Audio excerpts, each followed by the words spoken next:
Hello and welcome. Today my guest is Kathryn Eggins, and Kathryn and I met while we were doing a course because we're both aspiring speakers. So welcome to you, Kathryn. Thank you, Bev. It's very nice to be here. So to begin with, let's talk about you and what it is that you do.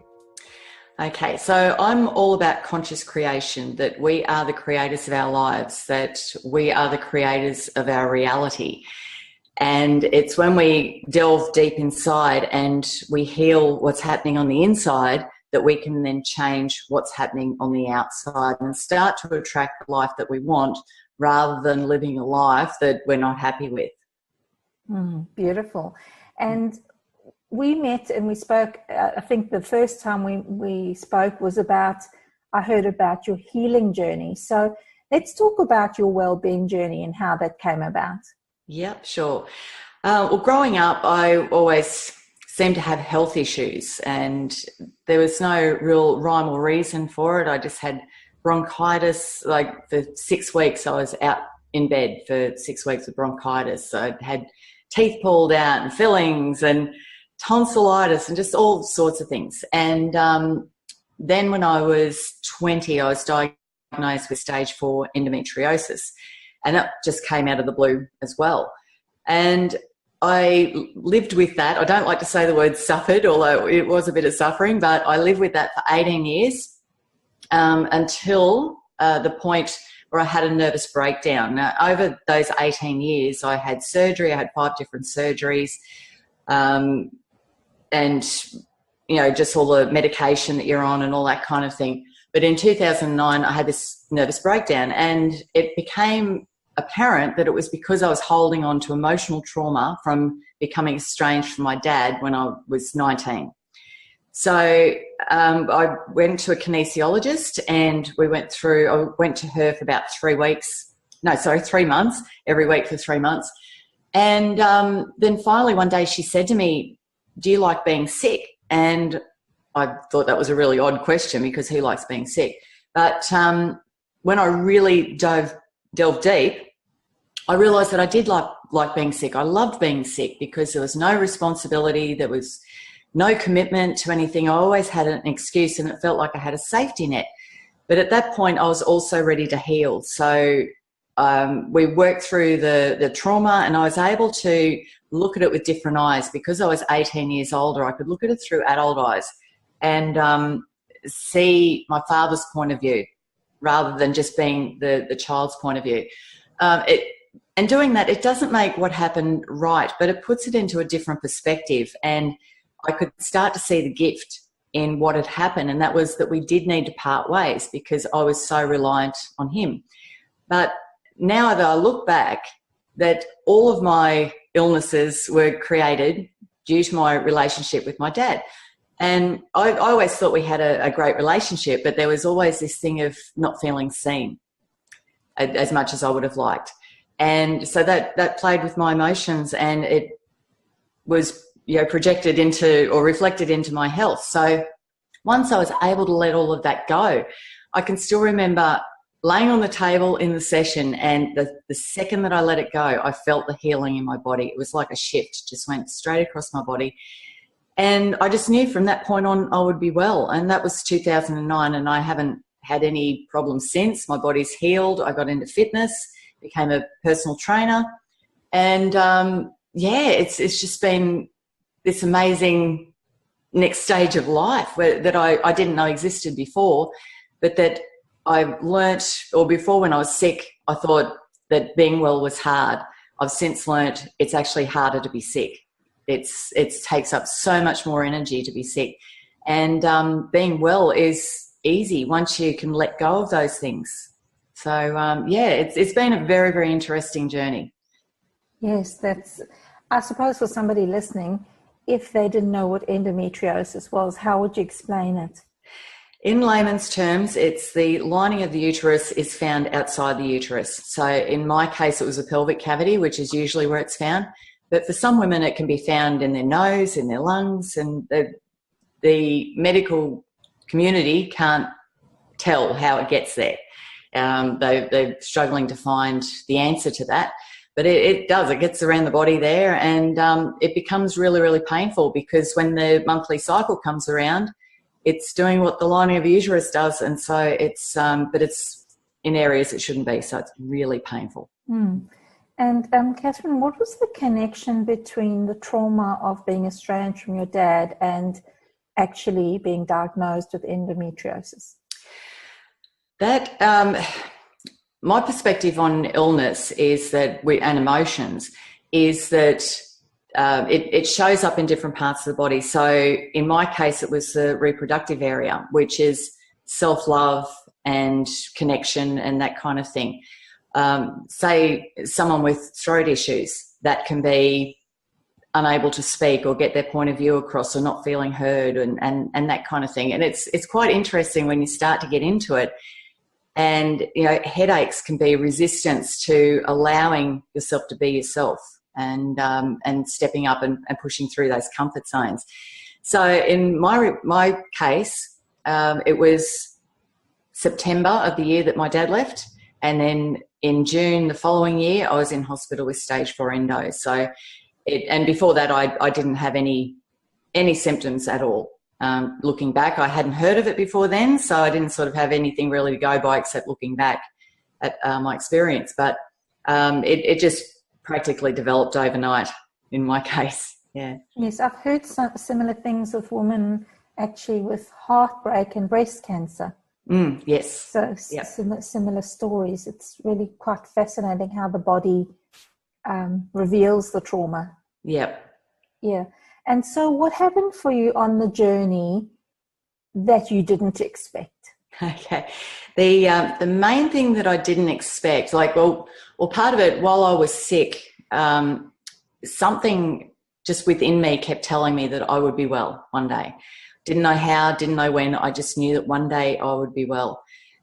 And that just stayed with me the whole time. And then once I'd had this breakdown and this breakthrough, I wanted to change the world. I wanted to heal the world because I was healing and I was so excited about it and I wanted to share it with people.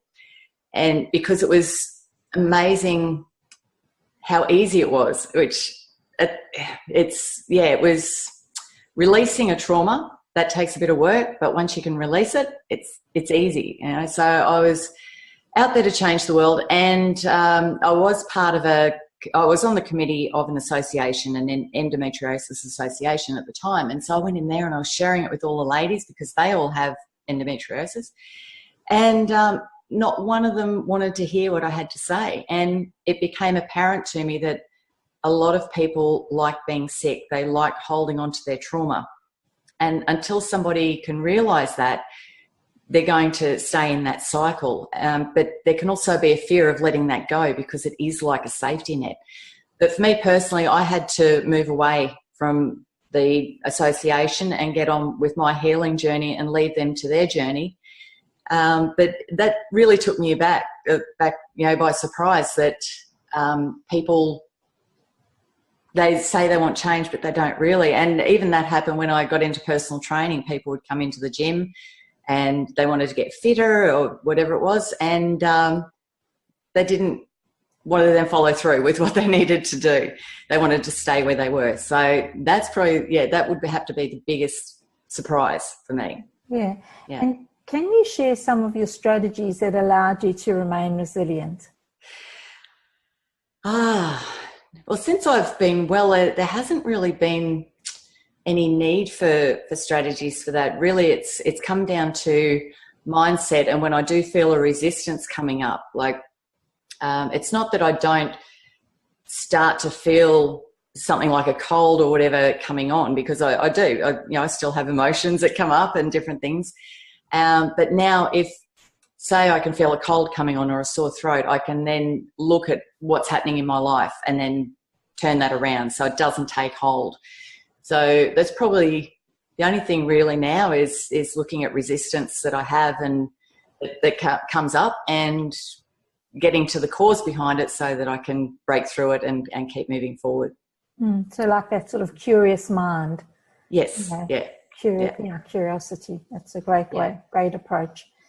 And obviously, we talk about health here. So how do you integrate health and work and life, or, you know, how do you integrate those things?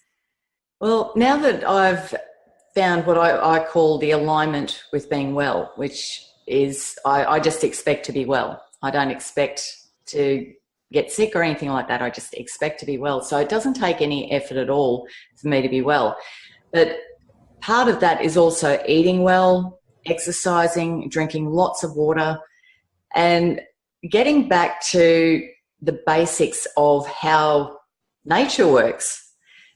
You know, mankind has really removed itself from how nature works, and there's this belief that health is difficult and that kind of thing, when it's really not. Everything should flow. Abundance in all areas of our life should flow, but we're taught life is hard. So it's really being aware of my health and doing what nature expects me to do to stay well. Of just eating the right foods in moderation. I don't say no to any food, except if I don't like it, then I don't eat it. It's so simple. If it doesn't make you feel good, don't eat it. If it feels great, eat it. You know, I love eating chocolate, you know, that kind of thing, but everything in moderation. I make a point of not having the sometimes foods at home. I don't have them at home. I have them when I go out. And yeah, it's just taking responsibility for that and really being aware of it. And like I've even got a 30-degree scoliosis curve in my back. So if I don't exercise, I'm in a lot of pain with my back. I'm flat out getting out of bed. But I know that if I do these exercises, and they're not extreme exercises that I need to do, but if I do these exercises, my back won't hurt. So it's taking that responsibility and just including it and making it a priority, because without your health, then the other things, you can't do the other things. It's all about quality of life. Yeah, that's so true. You know, and also what you put your attention on is what you get in return. So the fact that you're putting your attention on the things that matter with, you know, the three-legged stool for me is, you know, nourish well, move more, and rest well, you know, so rest deeply. So getting those things aligned with the rest of your life and your business is important. Yes, very important. Yeah. And so let's talk about your business. Tell me how you support women. I'm all about conscious creation, like I said. So I support women in helping them to take responsibility for what's happening in their life, that when they change, that's when the outside world changes.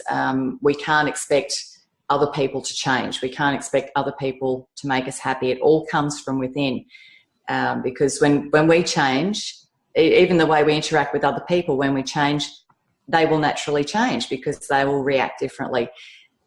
Our outside world is a reflection of our inner world. So it's getting back to beliefs, values, how we think, what we feel, all of that. And so it's really about becoming a conscious creator. That's what I'm here to share, that we can create the life that we want. Yes, I agree with that. You can create the life you want. Yeah. And so what are your tips for living fabulously, Kathryn? Journaling. So, you know, in the morning, sitting down, writing out what's on my mind, and just getting it out there, but then also writing the future that I want, focusing on what that I want. Does that make sense? What that I want. So, the things that I want, the life that I want. The life. Eating well, exercise, water, drinking water, all that kind of thing, and soul connection, getting back to who we truly are. It's so important to really listen to our soul, and if something doesn't feel right, then listen to that.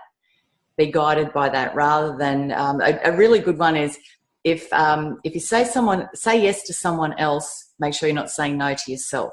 And that really comes down to, if someone asks you to do something and it just doesn't feel right, then we have every right to say no. It doesn't matter if our plan was to go and read a book and have an appointment with ourselves. It's all about listening and doing what's right, because if we keep saying no to ourselves, then our cup depletes, and that's when people get sick. That's so true, because as women, I think over time we've been conditioned to be nurturers, So it's of, you know, we tend to give without actually thinking what we need for ourselves first. And if you think of the whole routine in the airplane, they always talk about putting your oxygen mask on first so that you can actually then help others. So that's a really good understanding of making sure that you know, not saying no to yourself, which is really good, because I think a lot of us struggle with that. We struggle with saying no. It's almost like we've got to explain why. And I think what I've just heard you say is you don't need to explain why. You don't need to say, no, I'm not doing that because I'm going to go and read my book. It doesn't matter. It doesn't matter what the no is. It doesn't need to be qualified. It's a complete sentence. Yep, that's it. Exactly right. That's brilliant. And it's allowing ourselves to receive as well. It's that's where we're taught it's good to give, but it's not good to receive, or it's selfish to receive. But if we don't allow ourselves to receive, then we're taking away the opportunity for someone else to give. So it's allowing ourselves to receive is also really good for the soul, and allowing ourselves to have that abundance and health and everything in our lives. And so, Kathryn, beyond this business, I know that you're also an entertainer and you're an aspiring speaker. So what's next for you? Next for me is I would love to do a TED Talk. That's my next goal, and I'm currently building my speaking business anyway. I love to sing. I will never stop singing. It's been a great thing, and even that was a fear that I overcame. I used to be so scared of getting up in front of people, and but I just had this burning desire to be a singer. So I pushed through that fear. I learned how to sing, and now I go out on the weekends and entertain, and it's great fun. I really enjoy it. So a combination of singing and speaking, that's the direction that I'm heading in. Oh, beautiful. Beautiful. And you can find Kathryn at her website, which is kathryneggins.com, and also on Facebook under Kathryn Eggins Soul Purpose. So thanks so much for being with me today, Kathryn. I think some of the real nuggets for me have been that, you know, I love that one about saying yes for the right reasons, you know, being clear when you say yes, it's for the right reasons, and the motivation underneath it is right. And then I love that you say you've put a priority on your health, because that's, I think, the ultimate is when we put a priority on our health, other things seem to flow more easily too, you know, so they're in balance, like you say, with nature, the way that nature intended. There's, you know, if you think of all the seasons, there's the sort of harsh winters where we all hibernate, but yet there's the fruitful summers where we all flourish, you know. So there are different seasons in our journey as well. So thanks so much for being with me today. It was a pleasure. Thank you very much, Beth. It was great.